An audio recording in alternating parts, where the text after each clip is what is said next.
Hello दोस्तों, स्वागत है आप सबका हमारे यूट्यूब चैनल पर जिसका नाम है किंग ऑफ जावास्क्रिप्ट। और आज हम कंटिन्यू करते हैं, वापस से हमने पिछला जो काम किया था ना उसी को स्टार्ट आगे बढ़ाते हैं। अगर आपने ये वीडियो नहीं देखा है तो मैं उसका लिंक आई बटन में दे दूंगा, आप उसको सबसे पहले उसी को देखें तब जाके इस पे आए, नहीं तो आपको समझ में नहीं आएगा। ठीक है, तो यहाँ पे हम क्या करने वाले थे, हमने डेटाबेस बना लिया था लास्ट टाइम पे। ये हमारा डेटाबेस था, लास्ट टाइम पे हमने डेटाबेस बना लिया था। ये हम तुम नाम से डेटाबेस बनाया और यूजर्स नाम की एक टेबल बनाई थी, है ना। और उसके अंदर था ये फील्ड्स, और इसके अंदर हम जो है हमारा यहाँ का डेटा हम स्टोर करवाएंगे। तो सबसे पहले हम क्या करेंगे कि यूनिक आईडी, यहाँ की जो यूनिक आईडी है ना वो हम जनरेट करेंगे। कैसे करेंगे, तो सबसे पहले मैं क्या करता हूँ, एक PHP का फंक्शन है रैंडम से। ये क्या करता है, रैंडम नंबर जनरेट करता है और ये दो पैरामीटर लेता है, एक तो मिनिमम और मैक्सिमम, यानी 0 और 1। ऐसे अगर मैं कर दूँ ना, ये अरे सॉरी 0 और 10 कर दूँ, 0 से लगा के 10 तक के ये सारे नंबर रैंडमली जनरेट करेगा। जैसे 1 करेगा, कभी 5, कभी 10, कभी जो भी है 20, 25, कितना भी कर सकता है, इसकी अपनी मर्जी है। तो इसको हम यूज में लेंगे और यहाँ क्या करेंगे कि हम इसको स्टोर करवा देंगे, रैंडम नंबर कर देंगे या रैंडम आईडी कर देंगे, ठीक है। और यहाँ पे इतना ही नहीं करेंगे क्योंकि हमें नंबर चाहिए कुछ बड़ा सा नंबर। तो हम क्या करेंगे, यहाँ पे करेंगे टाइम। टाइम भी एक फंक्शन है जो कि एक अभी के टाइम को एक स्पेशल नंबर में, बहुत बड़े नंबर में जनरेट कर देगा। मैं एक काम करता हूँ, इन दोनों को दिखाई देता हूँ। मैं यहाँ पे कंसोल करता हूँ, अरे कंसोल या इको करवाते हैं ना, तो मैं क्या करता हूँ, सबसे पहले टाइम को इको करवाता हूँ।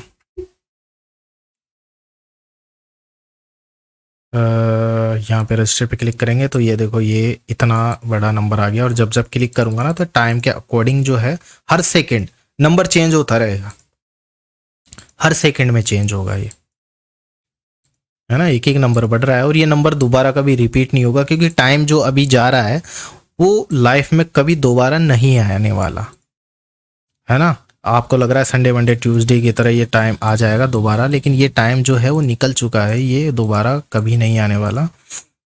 तो इसी टाइम को हम यहाँ पे रैंडम फंक्शन के अंदर यूज करेंगे। तो कैसे करेंगे, देखो, अरे पूरा ही लिख देता हूँ मैं, रैंड करके टाइम, और ये मिनिमम नंबर हो गया और मैक्सिमम नंबर कर देते हैं हम 1000, इतना कर देते हैं, ठीक है। मुझे नहीं पता कितना है, पर इसका जो रैंडम नंबर आएगा ना वो कैसा आएगा, वो ऐसा आता रहेगा, है ना। ये नंबर जो है वो रैंडम नंबर है। इसी को हम यूनिक आईडी बना के यूजर्स को चिपका देंगे, ठीक है। और यहां से मैं क्या करता हूँ, कट करता हूँ, कहाँ गए, यहाँ थे, ठीक है। ये रैंडम नंबर अपन को मिल गया।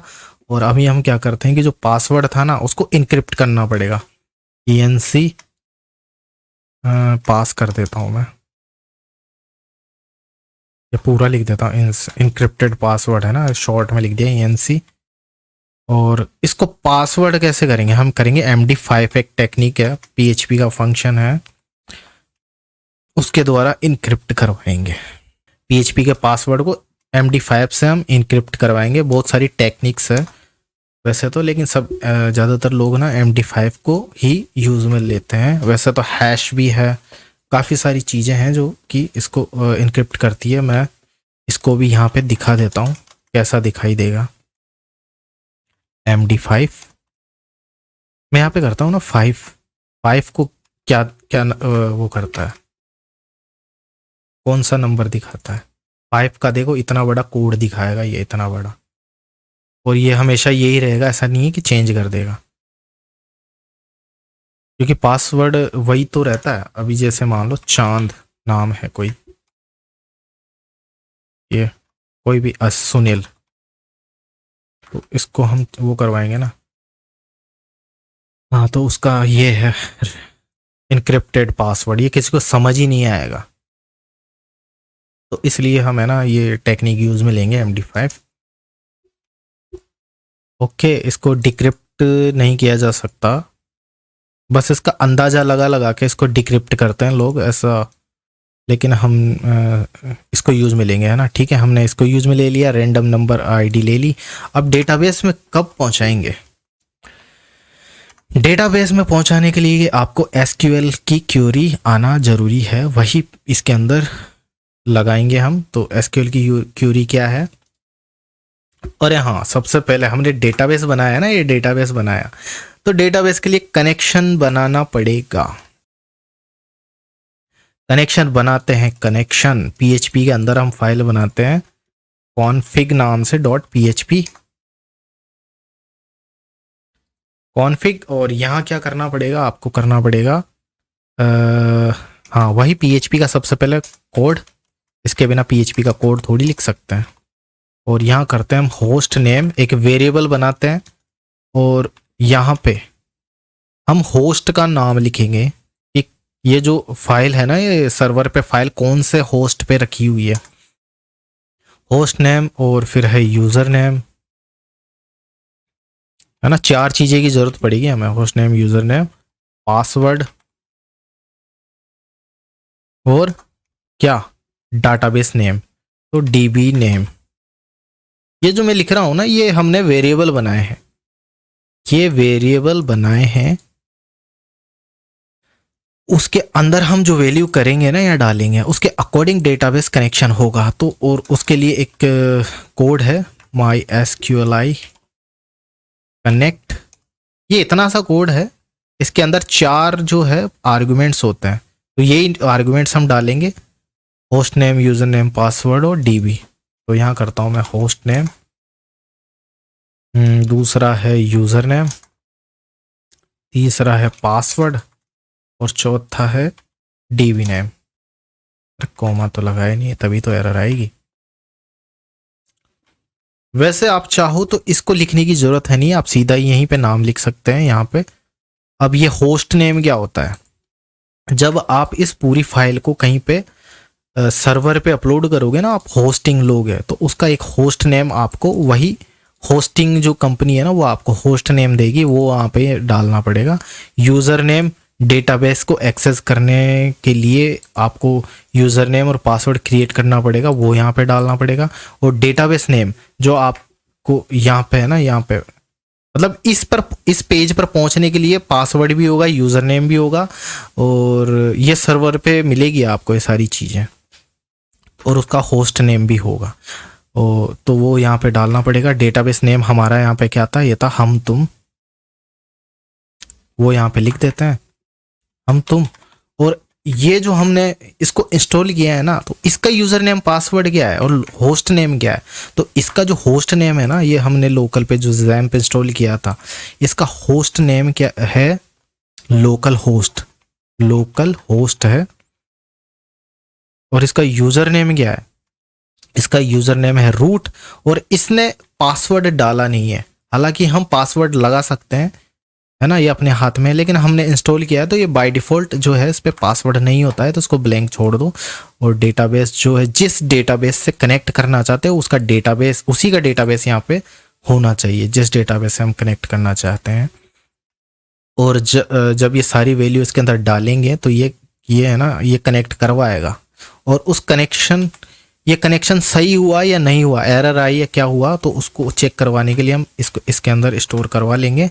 और इसको हम चेक करवाएंगे कि इफ़ अगर कनेक्शन ट्रू है, यानी सब कुछ सही है, तो इको आए डाटाबेस कनेक्टेड, और एल्स में एरर आ जाए कि डाटाबेस नॉट कनेक्टेड।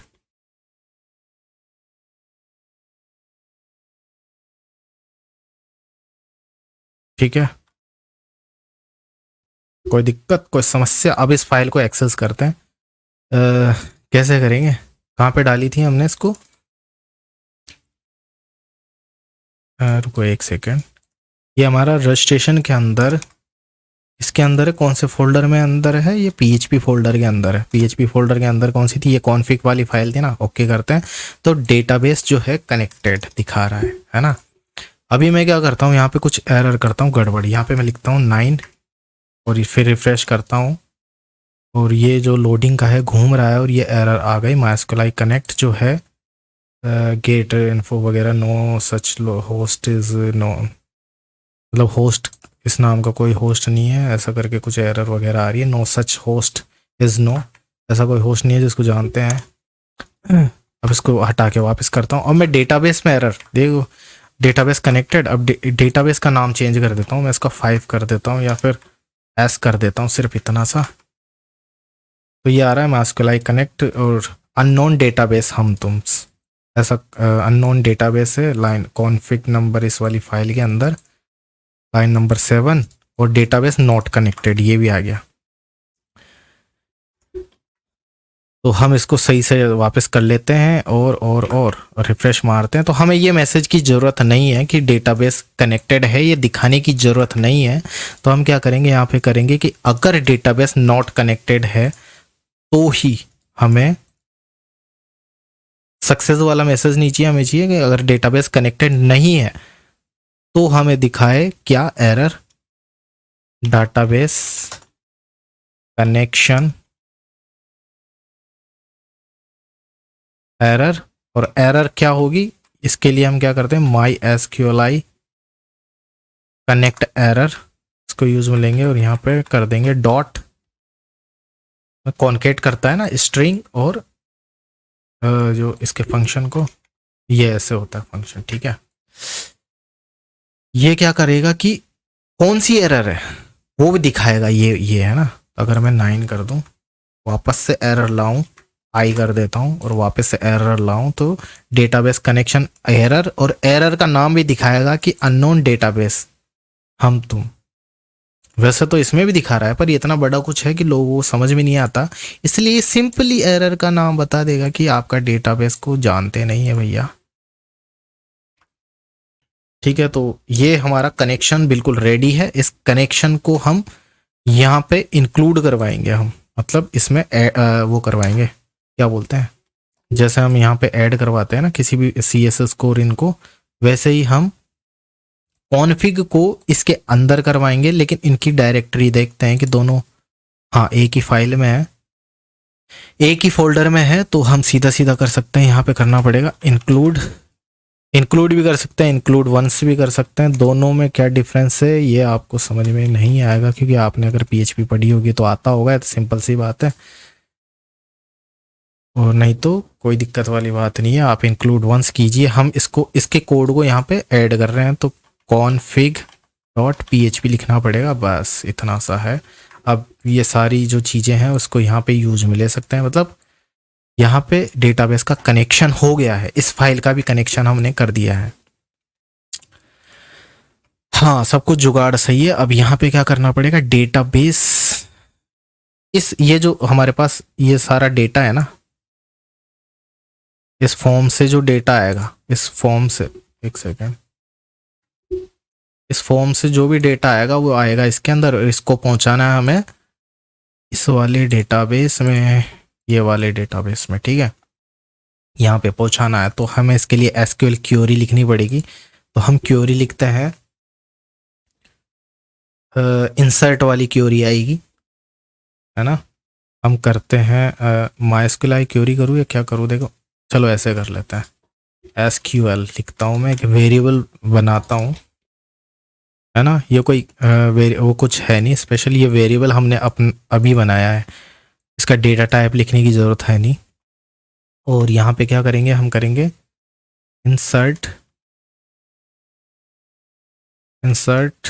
इनटू, इसके अंदर करवा रहे हैं, टेबल का नाम लिखना पड़ेगा हमें, यूजर्स नाम की टेबल में, इंसर्ट इनटू यूजर्स, ठीक है। और यूजर्स के अंदर कौन कौन से फील्ड्स हैं, देखो आईडी जो है ना, हमने इसको ऑटो इंक्रीमेंट पे रखा है, ये ऑटोमेटिक, इसको वैल्यू देने की जरूरत नहीं है, वैल्यू हम इन सबको देना पड़ेगा, है ना। वो यहाँ पे फील्ड लिखना पड़ेगा। तो यहाँ क्या करेंगे, यूनिक आईडी कॉमा, दूसरा क्या है, F name L name email, F name L name email, और पासवर्ड, और जेंडर, ये थोड़ा ब्लू हो गया तो डरने की कोई बात नहीं है। ये हो गया, ठीक है। इंसर्ट इनटू यूजर्स, ये हो गए यूजर्स की फील्ड्स। अब इस करेंगे वैल्यूज, VALUES वैल्यूज। अब इस फील्ड के अंदर वैल्यू कौन कौन सी होगी उसका भी यहाँ पे बना लेते हैं। यहाँ पे आपको ध्यान रखना है कि अब क्या डालेंगे, अब ये डालेंगे ये वाले एफ नेम एल नेम, है ना। लेकिन इस चीज़ का ध्यान रखना कि जब पहला यूनिक आईडी आए ना तो इधर भी पहला फर्स्ट नंबर पे यूनिक आईडी ही होना चाहिए। यूनिक आईडी की वैल्यू क्या है, रैंडम आईडी ये वाली है। तो इसको इस तरीके से लिखेंगे, कोट करके, और ये और रैंडम आईडी इस तरीके से आपको यहाँ पे लिखना है, क्योंकि ये कोई स्ट्रिंग नहीं है, ये वेरिएबल है ना। कोट करके हम कर देंगे ये करली ब्रैकेट और फिर से कॉमा, में इसको पहले कॉपी कर करके लिख लेता हूँ, एक सेकेंड, इतना कॉपी करके लिखते हैं। ठीक है। सेकंड पे देखो, सेकंड पे क्या है, फर्स्ट नेम है तो डॉलर फर्स्ट नेम, ये वाला फर्स्ट नेम, ये चीज़ का हमेशा ध्यान रखना। सेकंड पे जो फर्स्ट नेम है तो इधर फर्स्ट नेम का ही वैल्यू आनी चाहिए, है ना, एल नेम। फोर्थ पे ईमेल है तो इधर भी ईमेल, ईमेल क्या है, ये रही ईमेल। और सेकंड है पासवर्ड, सॉरी लास्ट का जो है पासवर्ड है, तो पासवर्ड हमने इंक्रिप्ट कर दिया है, अब वो नहीं डालेंगे, हम ये डालेंगे इनक्रिप्टेड वाला ENC पासवर्ड।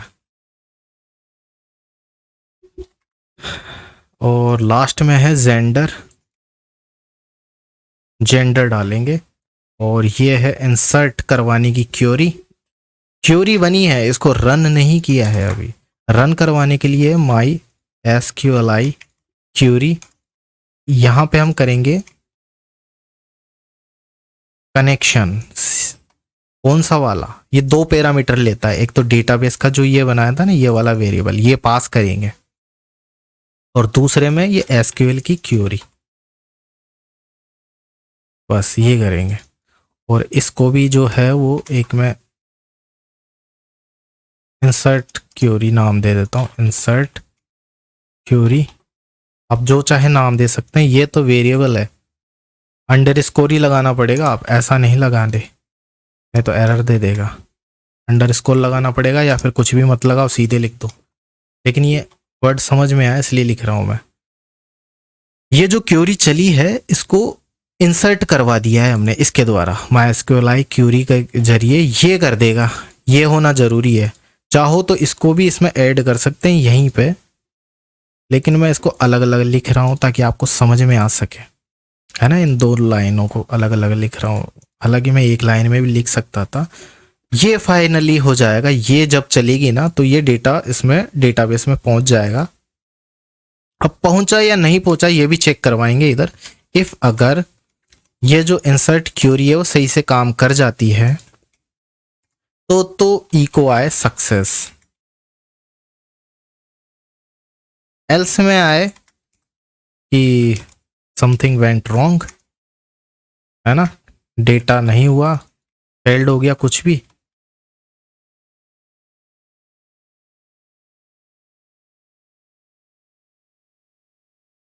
अगर ये क्यूरी सही से काम कर जाती है, आ गई ना बात समझ में। ये है SQL की क्यूरी।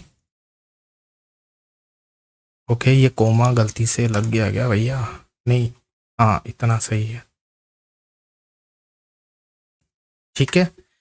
ये है SQL की क्यूरी, SQL इसके अंदर स्टोर करवा दिया, इसी को पास करवाएंगे हम, रन करवा दिया यहाँ पे। ये क्यूरी सही से काम कर जाती है तो ये आएगा रिस्पॉन्स, इसको मिलेगा, किसको, इसको, और ये रिस्पॉन्स को हमारे पास यहाँ पे सेंड करवा देगा, यहाँ पे दिखा देगा। ठीक है। तो अगर मैं यहाँ पे क्लिक मारता हूँ तो यह बोल रहा है ऑल फील्ड्स आर रिक्वायर्ड, यहाँ पे कुछ भी नहीं आएगा क्योंकि खाली है, तो रोके रखेगा ना भाई। तो यहाँ करते हैं हम, कुछ भी करते, किंग ऑफ जावास्क्रिप्ट, ऑफ नहीं लिखा, किंग ऑफ जावास्क्रिप्ट @ इतना ही लिखते हैं। थोड़ी देर वो भी चेक करते हैं ना हमारी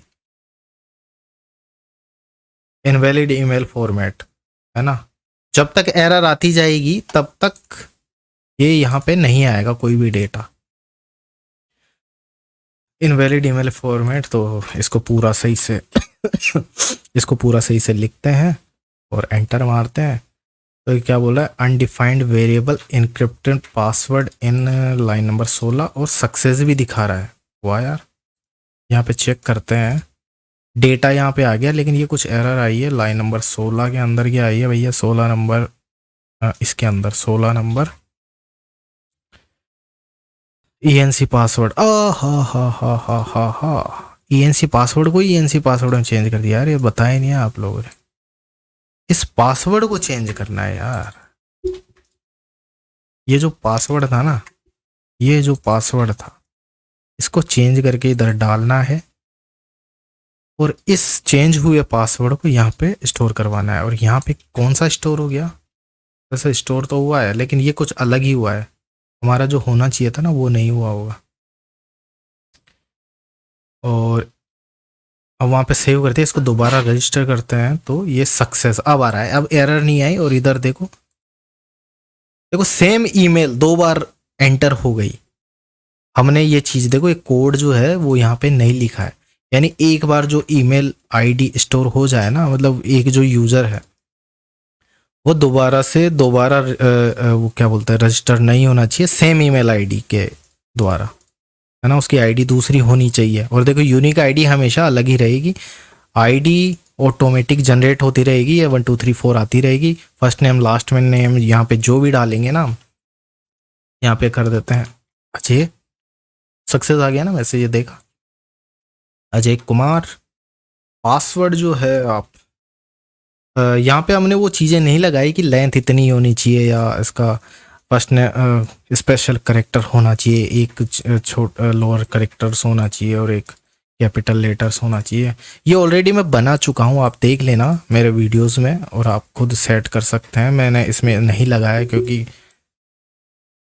हमारा जो मेन काम है ना वो डेटाबेस में डेटा वैल्यू पहुँचाना था। तो यहाँ पे करते हैं हम अजय और इसको रजिस्टर मारते हैं तो ये आ गया सक्सेस। सक्सेस पहले से आ रहा है, ये एक्चुअली में दोबारा रिपीट हो रहा है लेकिन ऐसा आपको पता नहीं चल रहा है। इधर रिफ्रेश मारते हैं तो तीसरी बार का देखो अजय कुमार नाम से आ गया, लेकिन जो ईमेल आईडी है वो सेम होती जा रही है। तो हम इसको रोकना है, तो कैसे रोकेंगे, हमें डेटाबेस से चेक करवाना पड़ेगा। तो चेक कैसे करवाएंगे, यहाँ पे MySQL query, sorry SQL query जो है दोबारा से रन करवाएंगे। इस बार मैं क्या करता हूँ, ये जो रन वाली क्यूरी है और ये जो SQL क्यूरी है दोनों को सेम एक ही लाइन में कर देता हूँ। कैसे करेंगे, चेक नाम से कि वेरिएबल बनाता हूँ, यहां करता हूँ MySQL क्यूरी,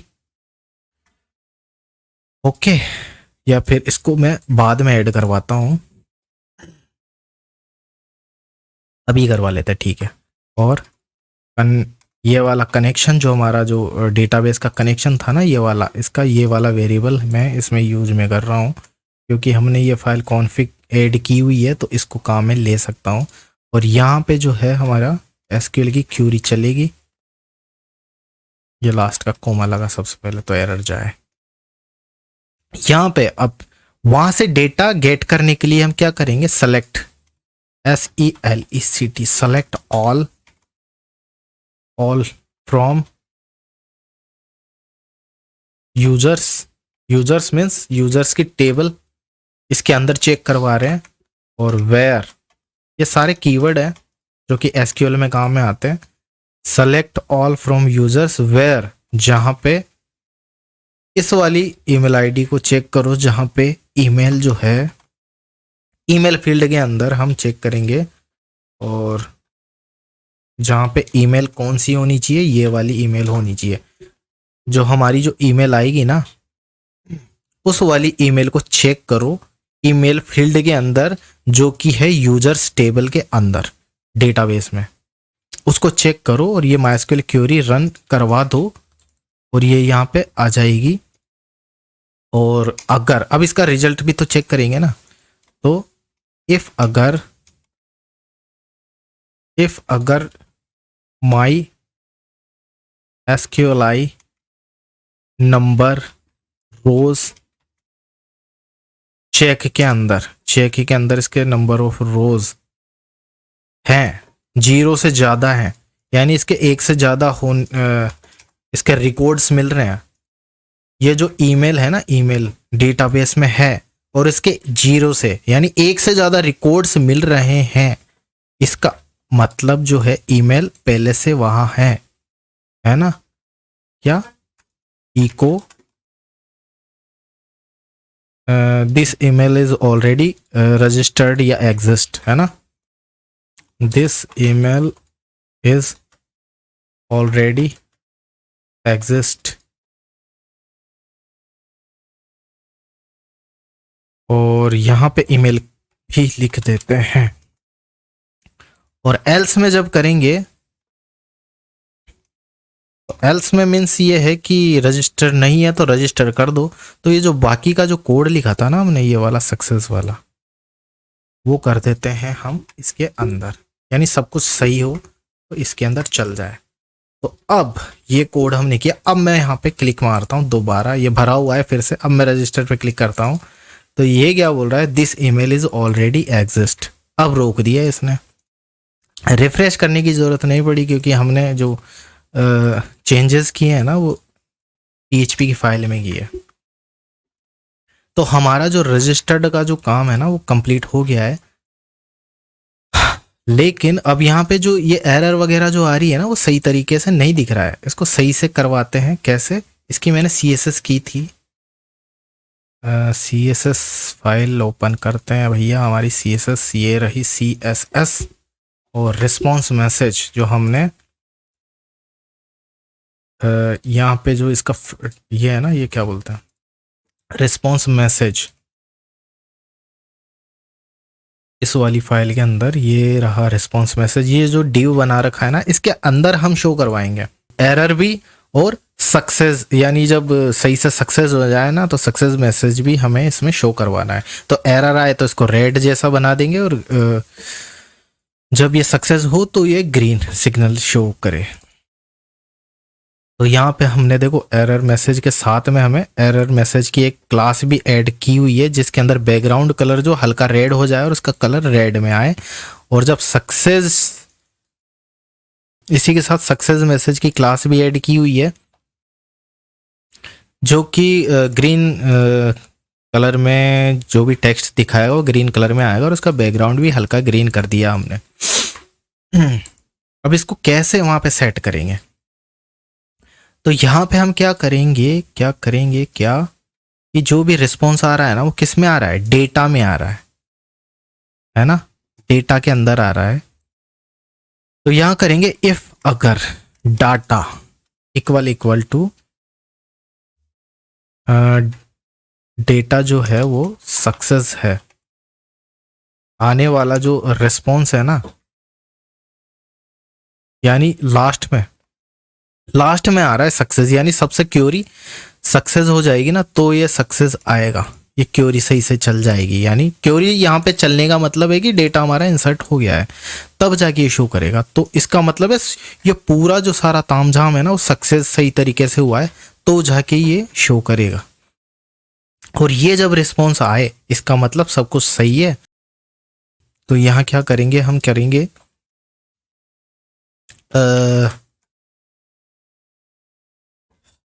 इस वाले जो मैसेज में है ना, रिस्पॉन्स मैसेज के अंदर शो करवा देंगे किस चीज को। सबसे पहले तो ये जो डिस्प्ले नन था ना,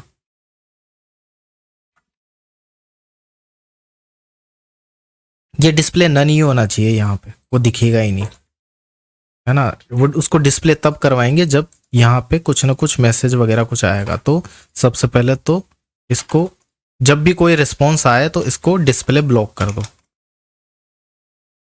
अदरवाइज ऑफ ही रखो, है ना। जब भी रिस्पॉन्स आए इसके अंदर और ये जब सक्सेस मैसेज दिखाए तो इसको ब्लॉक कर दो, डिस्प्ले ब्लॉक कर दो। सॉरी, यहाँ पे डिस्प्ले भी तो लिखना पड़ेगा ना, डिस्प्ले ब्लॉक। और इसके अंदर क्लास ऐड कर दो। कौन सी वाली क्लास, सक्सेस वाली, डॉट क्लास नेम यहाँ पे रेस्पॉन्स ये भी लिखना पड़ेगा। ये तो जावास्क्रिप्ट के नॉर्मल कोड कर रहा हूँ मैं, और साथ में एक ग्रीन सक्सेस वाली क्लास, ये दोनों क्लास ऐड कर दो, क्योंकि ये क्लास नेम जो है ना वो पिछली वाली क्लास को फिर रिमूव कर देगी, इसलिए मैंने ये दोबारा लिखा है। और मैसेज क्या होना चाहिए इसके अंदर,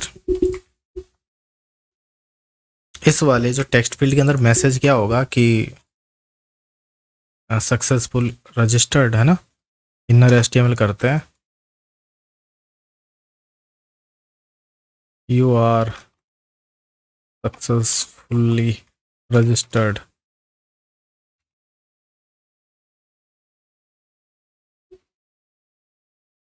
ठीक है, और एल्स में ऐसा नहीं हो तो क्या हो, इसी को कॉपी मारते हैं और यहाँ पे पेस्ट करते हैं, तो ये दोबारा से डिस्प्ले ब्लॉक होना चाहिए और इसकी क्लास नेम क्या होनी चाहिए, अब यहाँ पे एरर वाली होनी चाहिए। अगर सक्सेस नहीं होता है तो एरर तो दिखाएगा ही नहीं भाई, एरर मैसेज। और यहाँ पे जो इसके अंदर मैसेज क्या आएगा, मैसेज तो देखो हमने यहाँ पे पहले से डाल रखे हैं, something went wrong, email address और ऑल फील्ड्स वगैरह। इसके अलावा जो भी आएगा इसका मतलब ये सक्सेस नहीं है। तो यहाँ पे क्या करेंगे, यहाँ पे कर देंगे हम वही चीज़ कर देंगे, डाटा कर देंगे, डाटा में वही आएगा रिस्पॉन्स। तो देखते हैं काम कर रहा है कि नहीं, रिफ्रेश मारते हैं और ये जो है रजिस्टर पे क्लिक करता हूँ तो देखिए ये रेड में आ रहा है और बोल रहा है कि ऑल फील्ड्स आर रिक्वायर्ड। यहाँ पे करता हूँ मैं, डेटा कितना है हमारे पास, अभी तो एक ही तो डाला है, किंग वाला और अजय कुमार। अब करते हैं हम सुनील शर्मा और सुनील SH, और इसको इतना ही लिखते हैं और यहाँ पे करते हैं सुनील SHARM और 99 कर देता हूँ मैं, है ना। चाहो तो इसको ऑफ करो, कैसे भी करो, डेटा तो चला जाएगा। और रजिस्टर करते हैं, तो ये क्या बोला है, Sunil Sharma invalid email format. और यहाँ पे रिफ्रेश मारेंगे ना तो ये यहाँ पे जो है नहीं आया है ना, तो इसको सही से पूरा फॉर्मेट सही से लिखते हैं तब जाके ये रजिस्टर करेगा। और इस पर क्लिक मारते हैं तो यू आर सक्सेसफुली रजिस्टर्ड आ गया ना ग्रीन मैसेज। रिफ्रेश मारते हैं तो ये देखो सुनील शर्मा यहाँ पे रजिस्टर आ गया। तो ये रजिस्ट्रेशन का काम हो गया। अब करते हैं लॉगिन वाला काम। और हम यहाँ पे भी बना सकते हैं कि जैसे ही इसने क्लिक किया वैसे ही ये लॉगिन भी हो जाए, लेकिन नहीं, हम है ना जो अलग से ही लॉगिन का बनाएंगे, मतलब मैनुअली लॉगिन करना चाहिए। और ये रजिस्टर करते ही है ना, ये सक्सेस होते ही ऑटोमेटिक वहाँ पे पहुँच जाए लॉगिन वाले पेज पे। तो इधर मैं क्या करता हूँ, अरे हाँ एक और चीज़, एक बार और क्लिक मारते हैं ना, देखिए यही ईमेल दोबारा करता है कि नहीं करता। तो जैसे ईमेल पे क्लिक करूँ, इस पे रजिस्टर पे क्लिक करूँगा, ये बोल रहा है कि this email is already exist, है ना, दोबारा रजिस्टर नहीं हुआ। ओके, अब क्या करते हैं हम, यहाँ करते हैं कि जैसे ही सक्सेस होना, ये एंटर्ड हो जाए तो ये लॉगिन वाले पेज पे ऑटोमेटिक चला जाना चाहिए। तो इधर करते हैं location.href और इधर डालेंगे उस जिस पेज पे जाना है उस पेज का लिंक, login.php पे भेज दो आप। शुरू में मैंने आपको बताया होगा ना कि index.php ही लिखना पड़ेगा PHP के कोड के लिए। तो यहाँ पे login.php पे भेजना चाहें, किसी भी पेज पे भेज सकते हैं आप, HTML वाले पेज पे या जो भी है। हाँ, तो हम लॉगिन वाले पेज पे क्यों भेज रहे हैं, क्योंकि रजिस्टर होने के बाद में लॉगिन तो करेगा ही।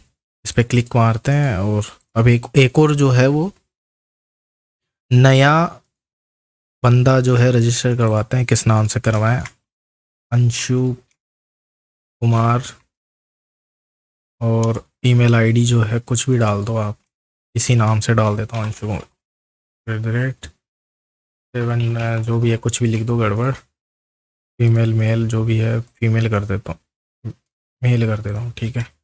सक्सेसफुली आ गया और ये लॉगिन वाले पेज पे भी आ गया। अब लॉगिन सिस्टम हमने बनाया नहीं है, तो सबसे पहले हम क्या करते हैं कि login.js बनाएंगे हम सबसे पहले। ये रहा हमारा लॉगिन वाला पेज।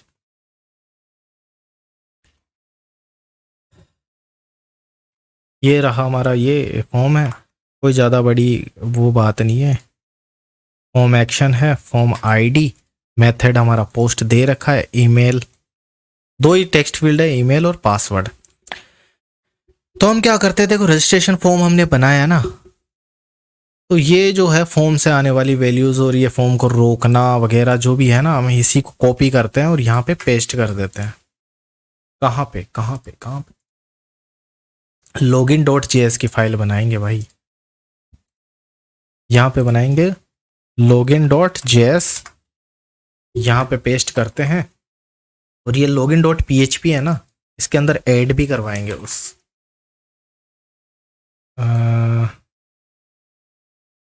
Login dot JS. इस फॉर्म पे जब क्लिक करेंगे तो उसको वैलिडेट ये वाली फाइल करेगी लॉगिन डॉट जेएस। तो देखो अब इसको फालतू का कोड हटाते हैं। सबसे पहले तो चेक करते हैं कि ये जो डॉक्यूमेंट डॉट क्यूरी सेलेक्टर है ना, फॉर्म को इंडिकेट कर रही है कि नहीं कर रही है। देखो फॉर्म आईडी लगा रखी है हमने, तो ये ठीक है, इसको टारगेट कर रहा है। सबमिट बटन जो है ये डॉट बटन की क्लास है या नहीं है, चेक करते हैं। हाँ ये रही, देखो बटन की क्लास है, ठीक है, इसको भी सिलेक्ट कर लिया। फॉर्म के अंदर है, कोड सही है। रिस्पॉन्स डॉट मैसेज ये वाला जो है वो क्लास है या नहीं है, नहीं है तो बनाना पड़ेगा। तो ये हमने इस पर भी लगा रखी है। ये डिज़ाइन जो हमने तैयार किया था ना, तभी हमने इसको सेट कर लिया था। तो ये मैं आपको इसलिए बता रहा हूँ ताकि कोई गलती ना हो जाए। अब जब इस ये जो फॉर्म है इसको जब सबमिट करेंगे तो ये उस डेटा को सबमिट ना करे, इसके लिए हमने एक कोड लिखा है। और जैस है ना, तो इसको ये रोक देगा। चेक करते हैं क्या रोक रहा है कि नहीं रोक रहा। ओके ओके ओके, अरे यार ये हाँ रोक तो रहा है, लेकिन ये जो है ना, ये बाकी की सारी चीज़ें ये रिक्वेस्ट भेज भी रहा है। तो ये मतलब रोक रहा है। आप टेंशन मतलब उस चीज़ की, चाहो तो आप यहाँ पे चेक कर सकते हो भाई। तो ये जो है आप कुछ भी लिख दो तो उसको हो नहीं रोक रहा, कुछ गड़बड़ है। क्योंकि अरे भाई, हाँ तो अब रोकेगा, चेक करते हैं, रुको। वहाँ पे एरर आ रहा था कुछ 55 और 44, ये देखो रोक रहा है ना। वो नीचे कुछ एरर आ गई थी ये वाली, इस वजह से हो रहा था। तो इसकी, अरे इसको हटा दो रे यार, ये वहाँ पे पहले से लिख रखा है मैंने रजिस्ट्रेशन वाली। तो जब इस पे क्लिक करें ना, सबमिट बटन पे क्लिक करें, तो क्या हुआ, सर्वर रिक्वेस्ट क्रिएट हो, एक्सएमएल रिक्वेस्ट, और ये जो डेटा है वो ये ओपन करे और पोस्ट मेथड की रिक्वेस्ट जाए कौन सी फाइल पे। तो ये दोबारा इस पे थोड़ी भेजेंगे हम, इसके लिए लॉगिन वाली अलग फाइल बनानी पड़ेगी। तो मैं क्या करता हूँ, एक पीएचपी वाले फोल्डर में बनाता हूँ लॉगिन वाली, लॉगिन डॉट पीएचपी। देखो लॉगिन डॉट पीएचपी हमने फ्रंट एंड के लिए बनाई थी, जहाँ पे हमारा ये वाला फॉर्म है, ये वाला फॉर्म है, ठीक है। और ये वाली पीएचपी की जो फाइल बना रहे हैं ना, वो बैकएंड के लिए बनाएंगे, जहाँ पे हम यहाँ से निकलने वाले डेटा को स्टोर करवाएंगे, ठीक है। तो यहाँ पे ये सब कुछ सही है। ये देखो ये जो कोड लिख रहे हैं ना, ये लाइफ में एक बार ही लिखता है इंसान। इसमें बस सिर्फ इन फाइलों में चेंज होगा और यहाँ पे चेंज हो सकता है ज़्यादा से ज़्यादा, वरना यहाँ पे भी चेंज नहीं होगा, है ना। और इस वाली फाइल में होगा बस चेंज। ये सब कॉपी पेस्ट करते रहते हैं, ये सारे कोड एक ही बार ही लिखते हैं सब, है ना। उसके बाद कॉपी पेस्ट चलता रहता है, इसको बार बार लिखता कोई नहीं है, सिर्फ एक बार शुरू में लिखा जाता है और बस इसको समझना पड़ता है ताकि कोई एरर ना आ जाए। तो आपको अभी तो ऐसा लग रहा है कि यार ये इतना बड़ा कोड है, लेकिन आप जब प्रोफेशनल हो जाएंगे ना तो आपको पता रहेगा। आप कॉपी पेस्ट मार मार के, मतलब इतने घंटे लग गए ना, वो 10-15 मिनट का काम है ये, कोई ज़्यादा बड़ा नहीं है। आप 15-20 मिनट में आप पूरा सेटअप कर लोगे। 15 मिनट भी कुछ ज़्यादा है बोल दिया मैं, 5-7 मिनट 10 मिनट बस मैक्सिमम। तो हम क्या कर रहे थे, हम चेक कर रहे थे, हाँ यहाँ पे क्या करेंगे, लॉगिन डॉट पी हम करेंगे और रिक्वेस्ट यहाँ पे सही जाने के बाद आने के बाद में हाँ, इसको थोड़ी देर के लिए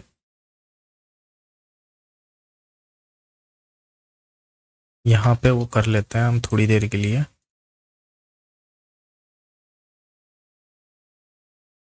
हाँ इसको भी थोड़ा हाइड कर लेते हैं।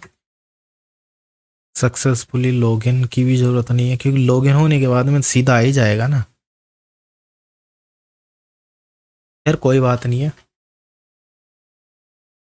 ओके चलो ये छोड़ देते हैं कोड भी। तो ये हमारा जो है फॉर्म डेटा, फॉर्म से आने वाले डेटा को भेज देगा कहाँ पे, इस वाले पेज पे। तो मैं इसकी लॉगिन वाली यहाँ पे कर लेता हूँ पीएचपी और ये सब।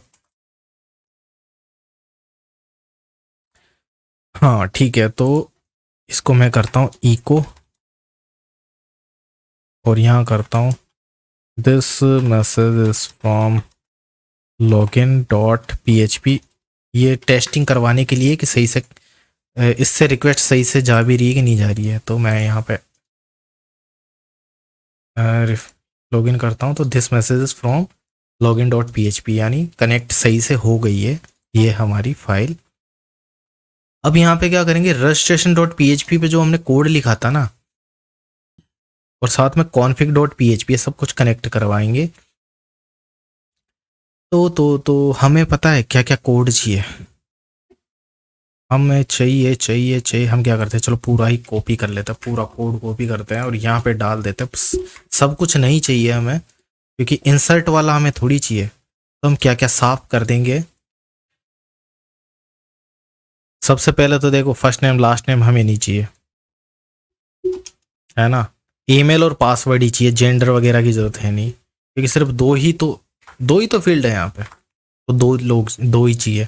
ऐसे ही हम जो एमपीटी चेक करेंगे ना कि आने वाली इसके अंदर वैल्यू खाली है भरी है, तो हम देखो सिर्फ ईमेल और पासवर्ड को चेक करेंगे, तो बाकी सब हम डिलीट कर देते हैं।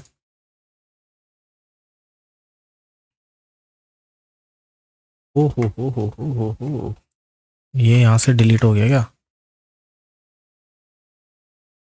ओके। तो ईमेल और पासवर्ड को चेक करेंगे कि इसमें आने वाली वैल्यू खाली तो नहीं है।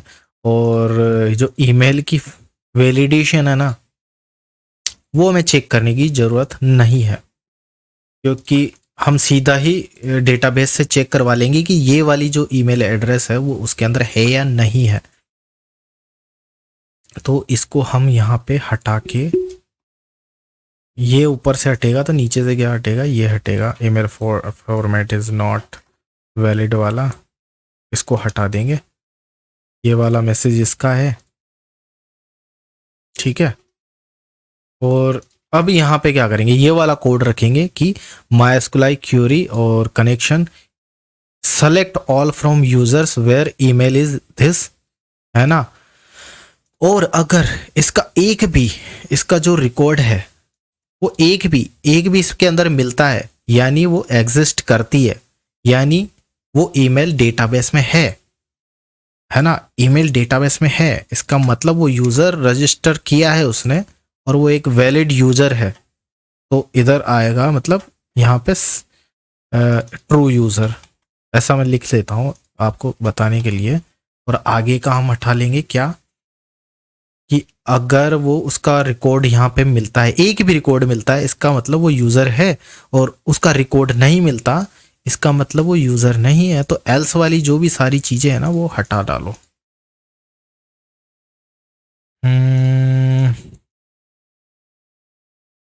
और ये सारा एल्स का ही है क्या, कितना बड़ा ही है एल्स,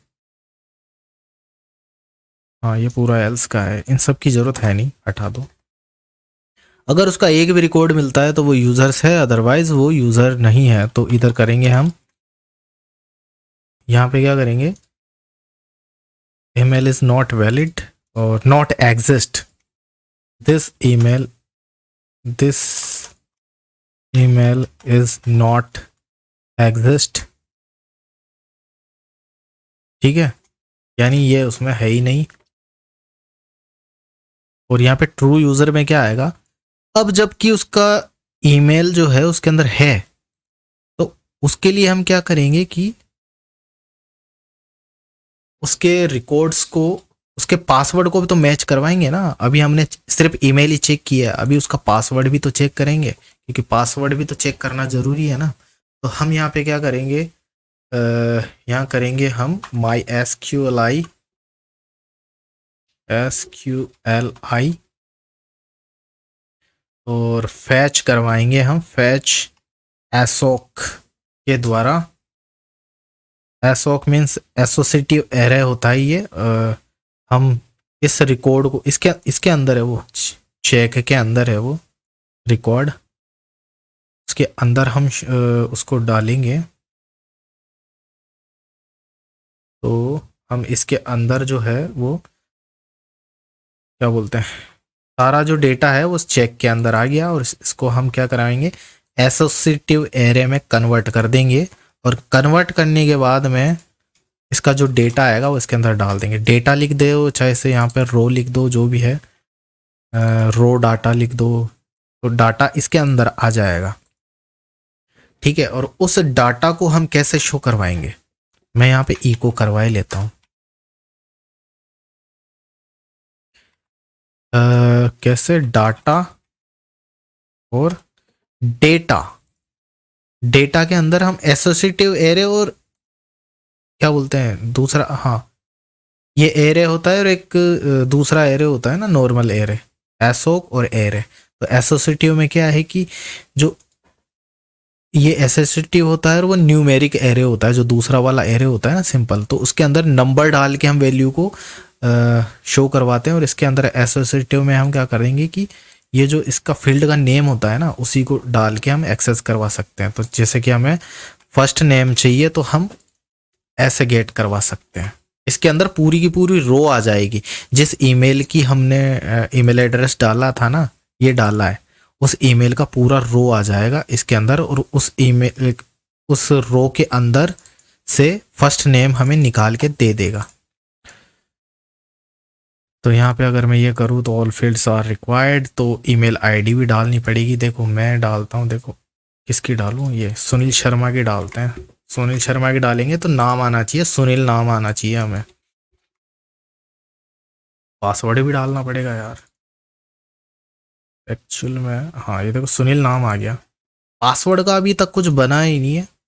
और यहाँ पे ईमेल अगर मैं कर दूँ तो वहाँ का ईमेल भी आ जाएगा, ये वाला ईमेल। और पासवर्ड भी अगर मैं जेंडर करते हैं, पासवर्ड छोड़ो, तो ये मेल ये दिखा देगा, है ना पासवर्ड।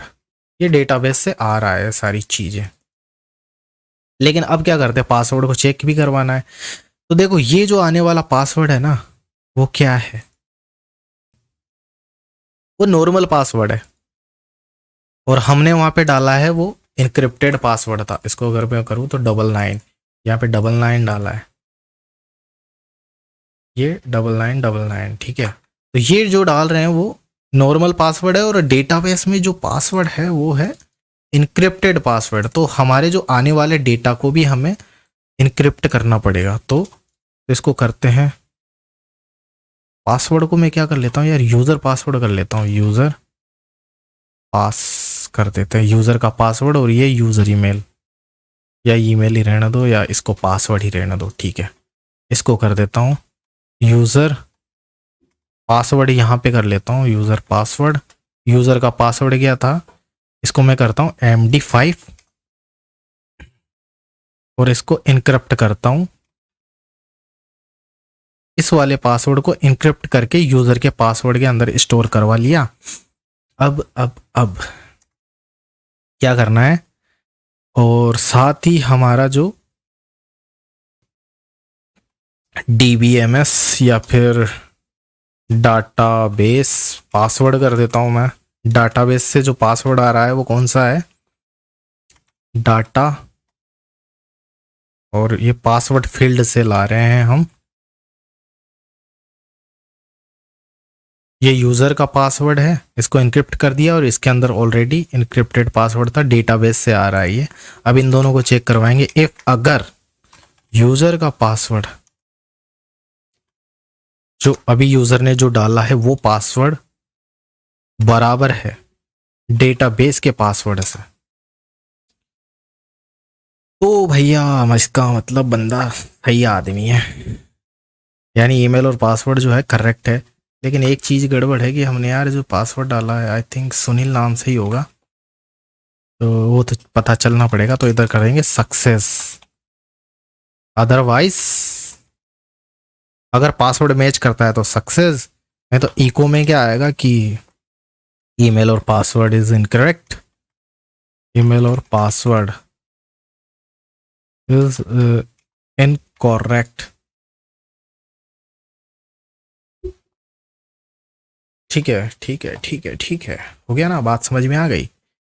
यहाँ से आने वाली ईमेल को चेक करेगा इस वाले फील्ड में, और उसका एक भी रिकॉर्ड मिलता है, उसकी नंबर ऑफ रोज, अगर एक भी रो, इस चेक को करेंगे, अगर एक भी रिकॉर्ड निकलता है तो इसका मतलब बंदा रजिस्टर कर चुका है, और नहीं अगर नहीं है तो this email is not exist. यहाँ पे ईमेल भी लिख लेते हैं भाई, उसको बताएंगे ना कि इस ईमेल से ये जो ईमेल है वो एग्जिस्ट नहीं करती है। ईमेल और पासवर्ड इज इनकरेक्ट कब बताएगा? जब पासवर्ड मैच नहीं करेंगे, यूजर का डाले जाना वाला पासवर्ड और डेटाबेस का जो पासवर्ड है वो मैच नहीं कर रहा है। तो देखिए लॉगिन करते हैं, आई थिंक सुनील नाम से था, सुनील शर्मा @gmail.com, और यहाँ पे 99 करता हूँ सबसे पहले। तो ईमेल और पासवर्ड इज इनकरेक्ट, और अगर मैं इधर 9 कर देता हूँ तो ये बताना चाहिए ना कि हाँ ये जो है this email is not exist, सही से काम कर रहा है। लेकिन सुनील शर्मा के नाम से तो है ईमेल, लेकिन पासवर्ड गलत है। तो पासवर्ड आई थिंक सुनील नाम से होना चाहिए। मैं दिखाता हूँ, देखें, क्लिक मारते हैं और इनकरेक्ट बता रहा है। तो एक काम करते हैं, एक नया यूज़र जो है वो यहाँ पे क्रिएट करते हैं। मैं क्या करता हूँ, इधर करता हूँ इंदु भारती @ और इंदु नाम से पासवर्ड है इसका, और ये फीमेल, रजिस्टर करवाते हैं, सक्सेस हो गया।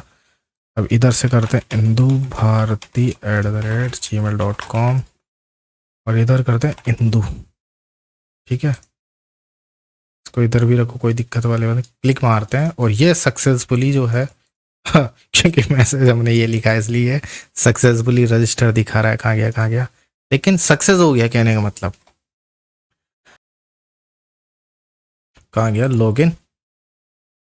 अब सक्सेस होने के बाद में क्या होना चाहिए? सक्सेस होने के बाद में ये जाना चाहिए हमारे होम पेज पर। ठीक है। और ये मैसेज जो है यू आर सक्सेसफुली लॉगिन, या फिर इतनी जल्दी तो यार दिखाएगा ही नहीं, है ना, कोई मैसेज तो। लेकिन फिर भी हम यहाँ पे दिखाई देते हैं,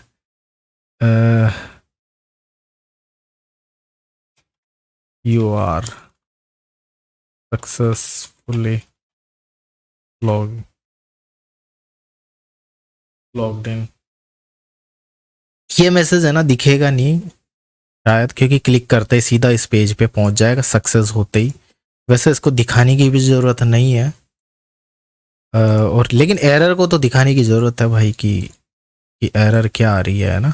एरर तो दिखाना पड़ेगा, नहीं तो बंदा यहाँ पे परेशान होता रहेगा कि हमने यार सब कुछ ट्राई कर लिया लेकिन पता नहीं समस्या क्या आ रही है। तो एरर दिखाना ज़रूरी है, सक्सेस तो दिखाना ज़रूरी नहीं है, क्योंकि ये तो सीधा होम पेज पे चला जाएगा। लेकिन हमारे जो काम है वो कंप्लीट नहीं हुआ है, क्योंकि हमने वो सिक्योर तो बनाया ही नहीं है। क्योंकि अभी देखोगे तो आप, है ना, ये जो होम पेज है ना, इस पे तो बिना लॉगिन किए ही जा सकता है। एक सेकेंड, ये जो पेज है उस पर बिना लॉगिन किए जा सकता है, और उसका नाम कुछ नहीं आ रहा। तो यहाँ पे हम क्या करेंगे, सेशन बनाएंगे। सेशन बहुत पावरफुल मेथड है PHP का। हाँ ये लास्ट चीज़ है, लॉग आउट वगैरह ये सारी चीज़ें हम बनाएंगे, फटाफट बना लेते हैं। कहाँ गया लॉगिन। हाँ लॉगिन यही है। सक्सेस होने के बाद में ये, इससे पहले बनाएंगे। यहाँ पे क्या करेगा कि सबसे ऊपर तो हमें बनाना पड़ेगा, सेशन बनाना पड़ेगा। स्टार्ट, सॉरी, सेशन स्टार्ट करना पड़ेगा, सेशन स्टार्ट, तब जाके हम सेशन के वेरिएबल बना सकते हैं। सेशन क्या होता है कि सेशन के अंदर हम वेरिएबल बनाते हैं, एक ग्लोबल वेरिएबल होता है।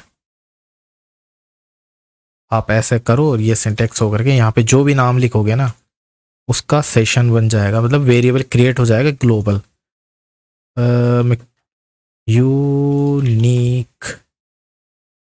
यूनिक आईडी में नाम दे लेता हूँ,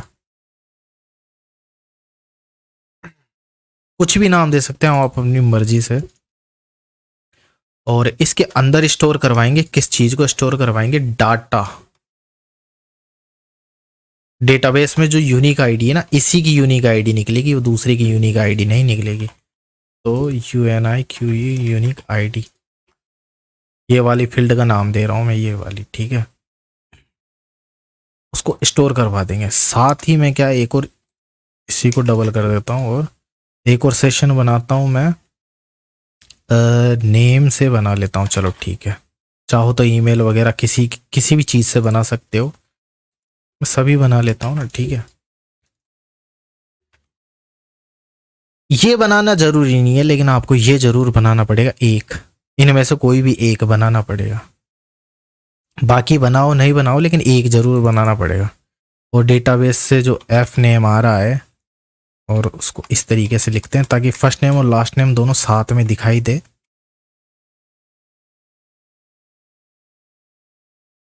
एल नेम जॉइंट हो करके है ना, कॉन्केट कर दिया हमने फर्स्ट नेम लास्ट नेम, और किसके अंदर डाल दिया, नेम के अंदर, और ईमेल का जो है वो ईमेल, ऐसे कर दिया। अब ये बनाने का क्या मतलब है, ग्लोबल वेरिएबल क्या होता है, देखो ग्लोबल वेरिएबल ये है कि आप अगर एक बार ये सेट कर दिया तो आप इस वेरिएबल को कोई सी भी टैब में, कोई सी भी फाइल में, PHP की किसी भी फाइल में डायरेक्ट एक्सेस कर सकते हो।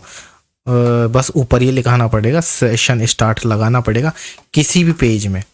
आप एक बार एक्टिव हो गए ना, जैसे कि लॉगिन, आपने देखा होगा फेसबुक और यूट्यूब और इन सब में एक पेज, एक बार लॉगिन हो गए ना, तो आप कितने टैब ओपन कर लो, सब में एक ही आईडी दिखेगी आपको। जिस आईडी, जिस ईमेल से आपने लॉगिन किया है ना, वो इसकी वजह से होता है, इस सेशन की वजह से होता है वो, ठीक है। तो एक बार जब ये पासवर्ड मैच कर जाएगा तो ये क्रिएट होगा, ठीक है।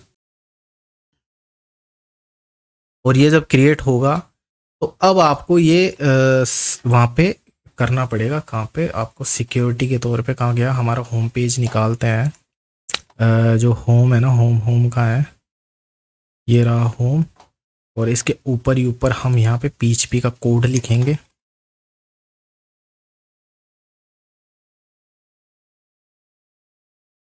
कॉन्फ़िग लिखने की ज़रूरत है नहीं यहाँ पे, कॉन्फ़िग तो तब लिखना पड़ेगा जब हमारा, नहीं वैसे लिखने की ज़रूरत है ही नहीं कॉन्फ़िग की, तो कॉन्फ़िग की तब लिखेंगे डेटाबेस से जब हम कुछ वैल्यू यहाँ पे डालेंगे। यहाँ पे लिखना पड़ेगा सेशन स्टार्ट,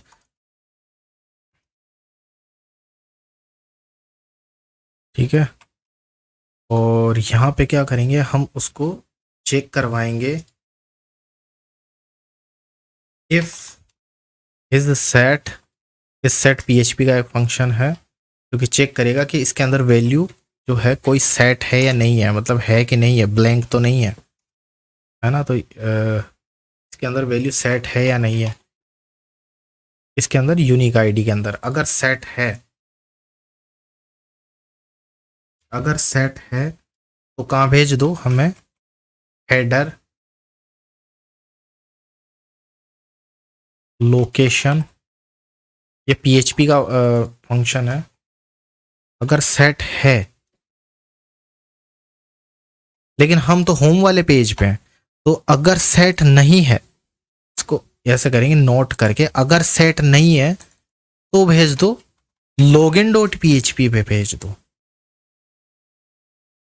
है ना। अगर सेट नहीं है तो हम यहाँ पे इस पे, अब मैं रिफ्रेश करता हूँ तो देखो ये लॉगिन पे भेज दिया हमने, क्योंकि हमने लॉगिन नहीं किया है। सेशन क्रिएट नहीं हुआ है, तो अब देखो ये सिक्योर हो गया। अब जो होम पेज पे हम कभी भी जा नहीं सकते, और एक बार जब लॉगिन हो जाए, है ना, तो इसको भी पीएचपी के ऊपर भी हम लगा देते हैं। पीएचपी का जो कौन सा पेज था हमारा, फ्रंट एंड का जो पेज था ना, उसके ऊपर ही ऊपर हम क्या करते हैं कि यहाँ पे सेशन स्टार्ट, और अगर इस पे यूनिक आईडी, इस पे कोई वैल्यू सेट है ना, अगर आपने ये, अगर इसके अंदर वैल्यू कुछ आ जाती है, यानी, और ये इसमें कब आएगी, जब लॉगिन हो जाएगा। तो कहने का मतलब जब बंदा लॉगिन हो जाएगा, लॉगिन हो चुका है, तो वो लॉगिन वाले पेज पे नहीं आना चाहिए, वो जाएगा किस वाले, होम पेज पे जाना चाहिए। लॉगिन हो जाए तो लॉगिन तो नहीं हुआ है, तो वो इसी पेज पे रहेगा। यही कोड हम चिपकाएंगे कहाँ पे, रजिस्ट्रेशन, ये जो इंडेक्स वाला पेज है ना। तो कहने का मतलब होम वाले पेज पे, होम वाला कहाँ है, होम होम होम, ये मेन कोड है। तो इस पेज पे बिना लॉगिन के कोई बंदा नहीं आ सकता, और जब बंदा आ जाए तो यहाँ पे मैं क्या करता हूँ कि यहाँ पे शो करवाएंगे क्या, पीएचपी का बीच में भी कोड कर सकते हैं, ऐसा करके पीएचपी का कोड लिखो, इको करो, और जो हमने सेशन बनाया था ना नेम वाला, वो नेम यहाँ पे कर दो। और अभी तो वो पेज ओपन ही नहीं होगा, अगर मैं कितना भी करना चाहूँ ना, नहीं होगा, क्योंकि हमने सेशन क्रिएट कर लिया, और वो एक्टिव नहीं है। वो एक्टिव कब होगा, जब ये लॉगिन हो जाएगा। तो ठीक है, हम लॉगिन करवाते हैं। मैं पासवर्ड फिर से भूल गया क्या, और यहाँ पे देखो सही कितने रिकॉर्ड हो गए। इंदु भारती करके, इंदु था, इंदु पासवर्ड था ना, तो यहाँ करते हैं इंदु भारती, और इधर फीमेल आया ना लिखा हुआ, हाँ फीमेल @gmail.com, और इधर करते हैं इंदु, तो ये आ गया देखो इंदु भारती। और अब अगर मैं करना चाहूँ, यहाँ पे जाऊँ लॉगिन पे, तो ये लॉगिन पे भी नहीं जा रहा, बिना लॉग आउट किए ये नहीं जाएगा। और मान लो कि आपने लॉगिन किया, एक बार लॉगिन किया, तो अब लॉग आउट होना चाहिए। लॉग आउट क्या करेगा कि इस सेशन को जो बना था ना, उसको डिलीट मार देगा।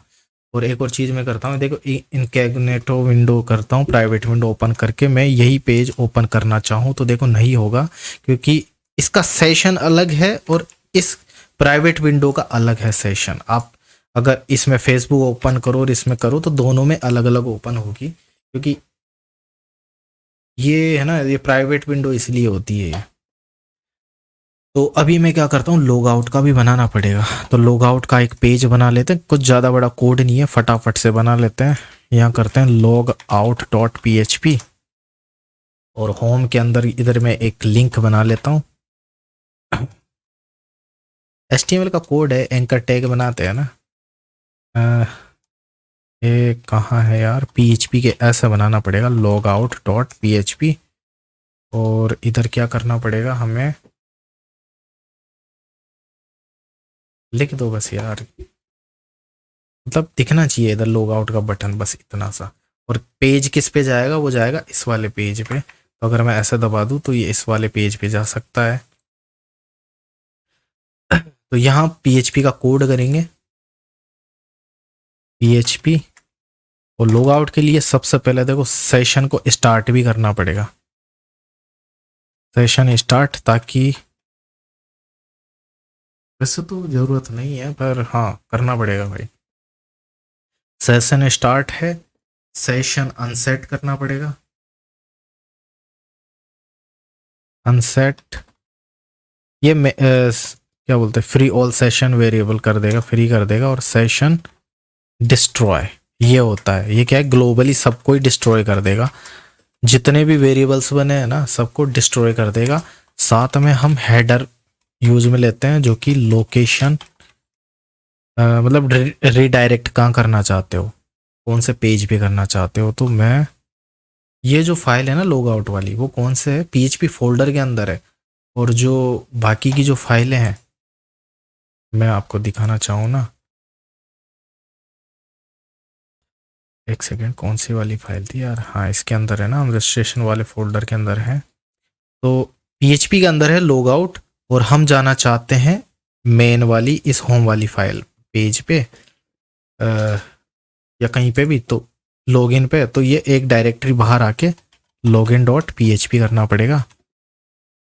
ठीक है, तो अब यहाँ पे हम करते हैं रिफ्रेश, और अब लॉग आउट पे करते हैं तो ये देखो लॉगिन पे आ गया है। और अब अगर मैं होम पे जाना चाहूँ तो नहीं भेजेगा, क्योंकि हम लॉगिन नहीं है। इसके लिए आपको लॉगिन करना पड़ेगा। तो वीडियो ये भी काफ़ी बड़ा हो गया है, लेकिन आपको सारी चीज़ समझ में आ गई होगी। मैंने बहुत कुछ ये जो है बहुत अच्छे तरीके से, प्रोफेशनल तरीका यही है इस फॉर्म को बनाने का। और ये जो लॉग आउट है तो सिंपल रखा है, इसको बहुत अलग अलग तरीके से बनाते हैं। ठीक है, तो आई होप ये आपको सारी चीज़ें समझ में आ गई होगी। इसका कोड में है जो है वो उसमें दे दूंगा आपको, इसका लिंक दे दूंगा, आप जिप फाइल में ले लेना। लेकिन अब इसको इंस्टॉल कैसे करोगे, इस चीज़ को भी तो समझना है ना, है ना। इस चीज़ को, कोड को कैसे इंस्टॉल करोगे वो चीज़ भी मैं आपको बता देता हूँ कि आपको जब जिप फाइल मिलेगी तो आपको क्या क्या मिलेगा, है ना। तो जब जिप फाइल मिलेगी तो देखो ये सारा जो कोड है वो तो आपको मिलेगा, साथ में आपको मैं ये दूंगा डेटाबेस की फाइल।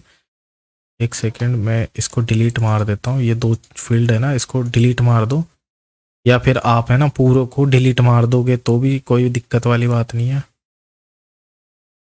पर वो एक्स्ट्रा थे ना फील्ड्स, और आप वो करना चाहो ना तो आप यहाँ पे डेटाबेस पे क्लिक मारो, और ड्रॉप पे मत करना, है ना। ड्रॉप पे तो इसी को डिलीट कर देगा, और एमपीटी में इसके अंदर के सारे डेटा को डिलीट कर देगा। तो ये यहाँ पे ऐसा है। तो हम क्या करेंगे कि मैं आपको ये और फाइल दूंगा, एक्सपोर्ट कर लेता हूँ। एक्सपोर्टिंग, हम तुम डेटाबेस को, इसको एसक्यूएल फॉर्मेट में मैंने आपको ये फाइल और दूंगा, इसको मैं करके इधर डाल देता हूँ।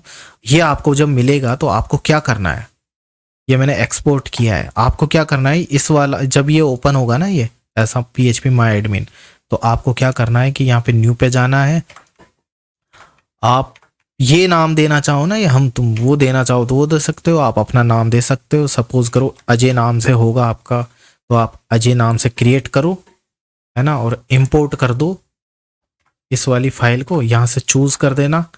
और चाहो तो ऐसे उठा के इस पे ऐसे पटक भी सकते हो, और ये यहाँ पे दिखा देगा सक्सेस। सक्सेस होने के बाद में ये यहाँ पे अजय, अजय का है, ये रहा अजय, और अजय के अंदर ये यूजर्स आ जाएगा, है ना। और ये सेट हो गया। साथ में अब आपका डेटाबेस का नाम क्या है, अजय है। तो आपको क्या करना है, आपको यहाँ पे जो फाइल होगी ना आपकी कॉन्फ़िग फाइल, वहाँ पे सिर्फ यहाँ पे अजय करना है, AJAY, बस इतना सा करना है आपको। और अब ये इस वाले से हटके इस वाले से कनेक्ट हो गया है। और अगर मैं रजिस्टर करूँ ना, किस नाम से करूँ, मैं किसी भी नाम से कर लेता हूँ, मुन्ना यादव के नाम से कर लेते हैं, सही था क्या, munna@gmail.com, पासवर्ड 12345678, मेल है, रजिस्टर करते हैं। सक्सेसफुली रजिस्टर हो गया। इधर देखते हैं आया क्या अजय के अंदर, तो अजय के अंदर रिकॉर्ड आया मुन्ना यादव @gmail.com करके, ठीक है। और ध्यान रखना ये जो फाइल है ना वो आपको htdocs के अंदर रखनी है, htdocs यूट्यूब सॉरी htdocs के अंदर कोई सा फोल्डर बना के वहाँ पे पटक देना, ये ज़रूरी है। और ये दोनों चीज़ों को भी ऑन कर लेना। तो ये वीडियो आपको कैसा लगा, ये जो हमने बनाया इतना सारा सेटअप, वो आपको कैसा लगा? ये एक प्रोफेशनल तरीका है, एक बड़े प्रोजेक्ट के अंदर ऐसे ही काम होता है। आप ऐसा नहीं कर सकते कि छोटा मोटा कोड किया, कर तो दोगे लेकिन लाइन। और एक और चीज़ है कि हमने एक चीज़ भूल गए, इसके अंदर एक और चीज़ ऐड करना था। क्या होता है कि ये जो आ रहा है ना, हाँ, यहाँ से लॉगिन फॉर्म से या रजिस्ट्रेशन फॉर्म से जो डेटा आता है वो ऐसे आता है, तो इसको डायरेक्ट ऐसा कर सकते हैं। लेकिन इसको, इसके अंदर है ना, लोग पता है क्या करते हैं, आ गया हाँ, ये जो फॉर्म है ना इसके अंदर लोग है ना जो ऐसे ऐसे परसेंटेज और ऐसे @ वगैरह लगा लगू के इसको पास करवाते हैं, ऐसे स्क्रिप्ट पास करवा देते हैं, जिससे कि हमारा जो एसक्यूएल की क्यूरी है ना, हाँ गई भैया, हमारी एसक्यूएल की जो ये क्यूरी है ना, ये वाली क्यूरी वो ब्रेक कर जाती है और वहाँ का डेटा हमारा लीक हो जाता है। तो आप है ना इसको वैलिडेट करवाएं, या साथ में हम इसको ऐसा कर देते हैं, यहाँ पे इसको करेंगे माई एसक्यूएलआई रियल एस्केप स्ट्रिंग करवा देंगे और इसको इस तरीके से करवाएंगे। और ये 2 पैरामीटर लेता है, तो एक तो हम कनेक्शन यानी हमारा डेटाबेस कनेक्शन जो था उसको पास करवाएंगे, और दूसरा हमारा वेरिएबल। ये क्या करेगा कि इस वाले वेरिएबल को स्ट्रिंग बना देगा, है ना, और उसको एक मतलब वैसे वो जो स्पेशल करेक्टर होंगे ना उसको एज ए स्ट्रिंग काम में लेगा। आप अगर उसमें से कोई डालना भी चाहे ना, कोई पास करवाना चाहे स्क्रिप्ट, अपनी स्क्रिप्ट, तो उसको स्ट्रिंग एज ए स्ट्रिंग लेगा उसको।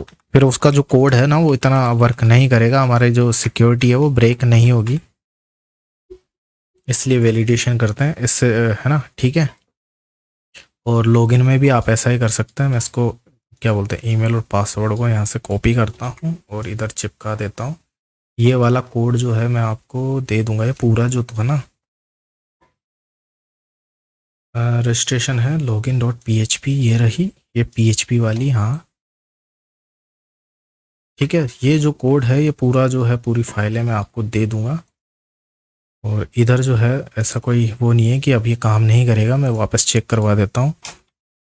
चांद कुमार@gmail.com और 55996633 सक्सेस हो गया, ठीक है। और इस वाले अजय के अंदर जो है वो देखो ये आ गया चांद कुमार @ जो भी है मेल। ओके, तो वीडियो कैसा लगा हमें कमेंट सेक्शन में ज़रूर बताएं, और अगर आपने अभी तक हमारे चैनल को सब्सक्राइब नहीं किया है तो प्लीज़ सब्सक्राइब कर लेना। और अभी मैं क्या है कि बिगनर्स के लिए बिल्कुल सीरीज़ बनाने वाला हूँ, कोर्स तैयार कर रहा हूँ, उसको अपलोड करूँगा, तो आप बिल्कुल बने रहो इसमें, मेरे चैनल को सब्सक्राइब कर लेना। मैं 0 से लेकर एडवांस चीज़ें आपको बताऊँगा, ठीक है। तब तक के लिए मिलते हैं, धन्यवाद।